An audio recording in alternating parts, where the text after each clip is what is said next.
Hello students, welcome to DK Math Tutorial Center. இப்போ நம்ம பார்க்க போகிறது என்னதுன்னா 10th மேத்ஸில் எக்ஸசைஸ் 7.4ல் ஃபஸ்ட்டு சம் பார்க்க போகிறோம்ப்பா. ஸோ இந்த எக்ஸசைஸோட எக்ஸாம்பிள் சம் வந்து நான் அனலைஸ் பண்ணி பார்த்தேன்.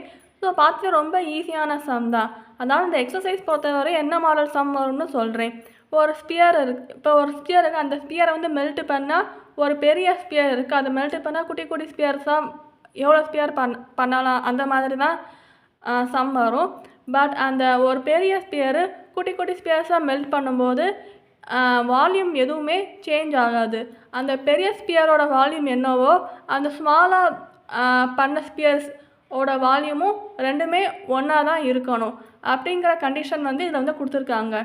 ஸோ இந்த எக்ஸசைஸ் பொறுத்தவரை மேக்ஸிமம் இந்த மாதிரி ஒரு ஸ்பியர்லேருந்து சிலிண்டராக மாற்றுறது, இல்லை ஒரு கோனை வந்து சிலிண்டராக மாற்றுறது, ஸோ இந்த மாதிரி மாடலில் தான் சம்ஸ் வந்து வருது.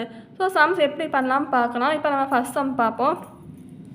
இப்போ ஃபஸ்ட் சம் என்ன கொடுத்துருக்காங்கன்னா, ஒரு அலுமினியம் ஸ்பியர் இருக்குது. அதோட ரேடியஸ் 12 சென்டிமீட்டர் இருக்குது. ஸோ ஸ்பியரோட ரேடியஸ் 12 சென்டிமீட்டர் கொடுத்துருக்காங்க. அதை வந்து மெல்ட் பண்ணோம்னா சிலிண்டராக மெல்ட் பண்ணுறாங்க. ஸோ அப்படி சிலிண்டராக மெல்ட் பண்ணும்போது வர ரேடியஸ் வந்து 8 சென்டிமீட்டர். அதாவது ரேடியஸோட அளவு மாறுது, பட் வால்யூம் வந்து சேஞ்ச் ஆகலை. ஸோ அதனால தான் இந்த சம் வந்து ஈஸியாக பண்ணிடலாம். இப்போ என்ன கேட்டிருக்காங்கன்னா, ஹைட் ஆஃப் த சிலிண்டர் என்னன்னு கேட்டிருக்காங்க. ஸோ ஃபஸ்ட்டு கிவன் எழுதிக்குவோம். ஸ்பியரோட ரேடியஸை R1 போட்டு 12 சென்டிமீட்டர் எழுதிக்குவோம். சிலிண்டரோட ரேடியஸ் R2 போட்டு 8 சென்டிமீட்டர்னு எழுதிக்குவோம்.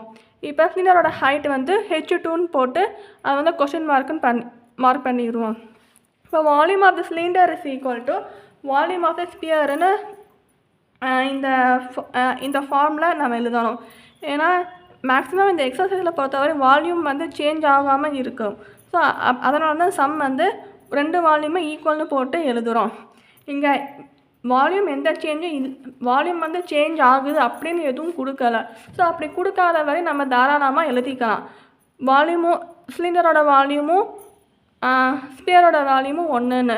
ஸோ அப்படி எழுதிக்கணும்னா வால்யூம் ஆஃப் சிலிண்டரோட ஃபார்முலா என்னது 5r²h. வால்யூம் ஆஃப் ஸ்பியரோட ஃபார்முலா என்னது 4/3 5r³ முதல் ஃபார்முலாவை எழுதிடுங்க. அதுக்கப்புறம் R1 போடுறதா R2 போடுறதான்னு பார்த்துக்கோங்க. எடுத்தோடனே R1 R2 போடுறதான்னு கன்ஃபியூஸ் ஆகிக்க வேண்டாம். இந்த மாதிரி சம் வந்தாலே முதல் ஃபார்முலா இப்போ எழுதி வச்சுக்கோங்க. இப்போ வால்யூம் ஆஃப் சிலிண்டரோட ஃபார்முலா 5r²hன்னு எழுதியிருக்கோம். இப்போ இங்கே R1 போடுறது R2 போடுறதா குழப்பிக்காதீங்க. இங்கே சிலிண்டருக்கு என்ன எழுதியிருக்கோம், R2 தான் எழுதியிருக்கோம். அப்புறம் இங்கே 2 போடுங்க. சிலிண்டரோட ஹைட் என்ன H2 தான் இருக்கோம், ஆனால் இங்கேயும் கீழே 2 போட்டுருங்க. இப்போ ஸ்பியரோட ரேடியஸ் என்ன எழுதியிருக்கோம், R1 தானே எழுதியிருக்கோம். ஸோ இந்த R1 இங்கே கீழே 1 போட்டுருங்க. ஸோ இந்த மாதிரி பார்த்து எழுதுங்க. சப்போஸ் நீங்கள் 2 போட வேண்டிய இடத்துல 1 போட்டிங்க, சம் அப்படியே தப்பாயிரும். கொஞ்சம் கேர்ஃபுல்லாக பார்த்து எழுதுங்க. கிவனை பார்த்து எழுதுங்க மேக்ஸிமம். ஓகே, அப்போ இப்போ ஈக்குவல்ட்டுன்னு போட்டிருக்கோம்.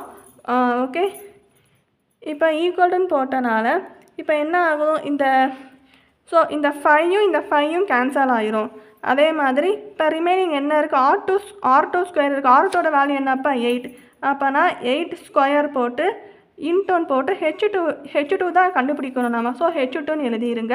அப்புறம் இந்த 4/3 இங்கே எழுதிடுங்க. இன்டோன் போட்டு R1³ இருக்கு இல்லையா, R1 என்னப்பா வேல்யூ, R1 வேல்யூ 12. ஸோ 12 போட்டு க்யூப்னு போடுங்க. ஸோ இதை அப்படியே சால்வ் பண்ணோம்னா நம்ம H2 வந்து கிடச்சிரும். இப்போ இந்த 4/3 அப்படியே இங்கே எழுதிட்டு இந்த 12³ இருக்கு இல்லையா, 12 × 12 × 12ன்னு எழுதிடுங்க. இப்போ இங்கே 8² இருக்குது. இங்கே 8² இங்கே 8² இந்த சைடு இருக்குது. இந்த பக்கம் போனால் 1/8² வந்துடும். ஸோ இதை எப்படி எழுதலாம், 4/3 × 12 × 12 × 12ன்னு போட்டு 1/8 × 1/8 2 டைம்ஸ் எழுதலாம். ஸோ இந்த 3 டேபிளில் கேன்சல் ஆகும். ஸோ இந்த மாதிரி நீங்கள் சால்வ் பண்ணுங்கள். ஸோ இப்படி நீங்கள் சால்வ் பண்ணும்போது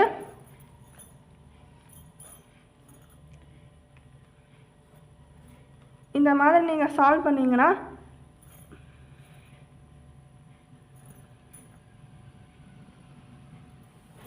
கடைசியாக என்ன இருக்கும்னா 3 × 12 வரும். ஸோ கடைசியாக சால்வ் பண்ணும்போது 3 × 12ன்னு வரும், which is equal to 36. So answer என்ன, ஆன்சர் நான் இங்கே எழுதுகிறேன், நோட் பண்ணிக்கோங்க. Height of the, so answer இந்த மாதிரி எடுத்து எழுதுங்க. ஸோ இந்த மாதிரி சிலிண்டரோட ஹைட் வந்து 30 சென்டிமீட்டர் எடுத்து எழுதுங்க. ஸோ அவ்வளோதான் இந்த சம், ரொம்ப easy. Thank you so much for வாட்சிங்.